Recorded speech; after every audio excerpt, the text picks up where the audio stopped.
Sebuah pepatah mengatakan, usaha tidak akan mengkhianati hasil. Nah, untuk mendapatkan hasil yang baik tentunya harus diiringi dengan usaha yang baik pula, juga diawali dengan perencanaan yang baik. Termasuk halnya dalam sebuah kegiatan belajar mengajar. Jika sebelumnya dengan menggunakan model ceramah dan latihan, KBM belum berlangsung baik sesuai dengan kriteria yang telah ditetapkan, yaitu peserta didik kurang aktif dalam mengemukakan pendapatnya atau mengajukan pertanyaan serta pembelajaran hanya bersifat satu arah. Maka pada abad ke-21 ini, aktivitas peserta didik perlu ditingkatkan, karena dengan meningkatnya aktivitas peserta didik, hasil belajar dapat lebih meningkat. Menurunnya semangat belajar peserta didik pada umumnya selain disebabkan oleh ketidaktepatan metodologis yang digunakan guru dalam mengajar, juga berakar pada paradigma pendidikan konvensional yang selalu menggunakan metode pembelajaran klasikal dan ceramah, tanpa pernah diselingi berbagai metode pembelajaran yang menantang untuk berusaha, termasuk adanya penyekat ruang struktural yang begitu tinggi antara guru dan peserta didik. Model pembelajaran sendiri merupakan kerangka konseptual yang melukiskan prosedur sistematika, mengorganisasikan pengalaman belajar untuk mencapai tujuan belajar tertentu. Kekurangan yang terjadi dalam model pembelajaran ceramah tersebut harus diperbaiki, yaitu dengan memanfaatkan model pembelajaran to-stay. Pembelajaran kooperatif tipe to-stay merupakan sistem pembelajaran kelompok dengan tujuan agar peserta didik dapat saling bekerja sama, bertanggung jawab, saling membantu memecahkan masalah, dan mendorong satu sama lain untuk berprestasi. Model pembelajaran ini memberi kesempatan kelompok untuk membagikan hasil dan informasi dengan kelompok lain. Model pembelajaran kooperatif 2 tinggal 2 tamu adalah 2 orang peserta didik tinggal di kelompok dan 2 orang peserta didik bertamu ke kelompok lain. 2 orang yang tinggal bertugas memberikan informasi kepada tamu tentang hasil kelompoknya, sedangkan yang bertamu bertugas mencatat hasil diskusi kelompok yang dikunjunginya. Pendekatan ini memberikan penekanan terhadap penggunaan struktur tertentu yang telah dirancang untuk meningkatkan pola interaksi peserta didik. Dengan pembelajaran ini, dimaksud dapat digunakan sebagai alternatif terhadap struktur kelas tradisional, yang dimana guru dapat memberikan tugas kepada semua kelompok dalam kelas dan masing-masing peserta didik dalam semua kelompok aktif dalam membahas jawaban. Agar nantinya, dalam penyebaran informasi kepada kelompok lain, diharapkan tidak satupun peserta didik yang pasif.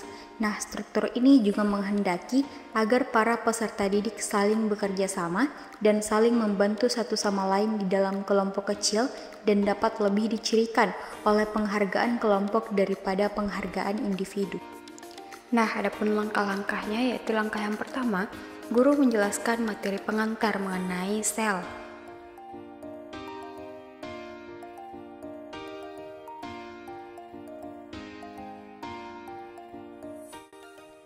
Setelah menyampaikan beberapa penjelasan, guru memberikan tugas kelompok kepada siswanya.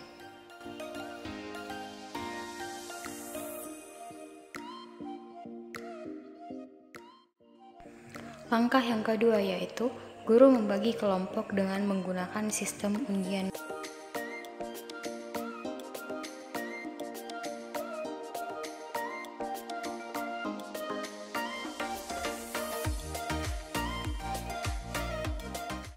Nah, selanjutnya, masing-masing siswa akan mengambil undian yang berisikan angka kelompok serta materi yang akan dipaparkan. Setelah siswa mengambil undian tersebut, guru menjelaskan mengenai tahap-tahap yang akan dilakukan dalam mengerjakan tugas kelompok.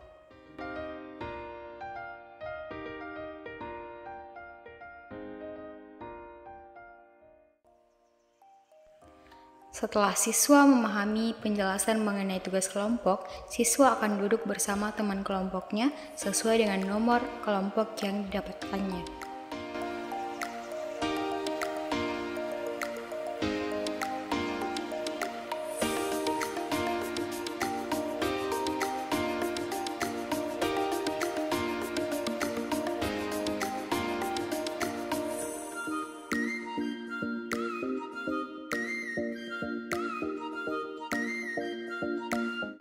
Langkah yang keempat yaitu setiap kelompok menyiapkan bahan materi yang akan dipaparkan. Setelah materi siap untuk dipaparkan, masing-masing kelompok menentukan 2 orang yang tinggal dan 2 orang yang berkunjung ke kelompok lain.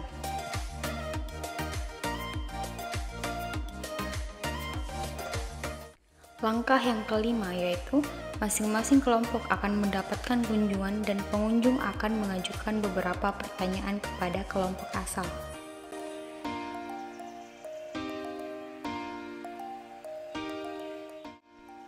Langkah yang keenam yaitu, jika pengunjung sudah memahami materi dari kelompok yang dikunjungi, maka pengunjung kembali ke kelompoknya masing-masing.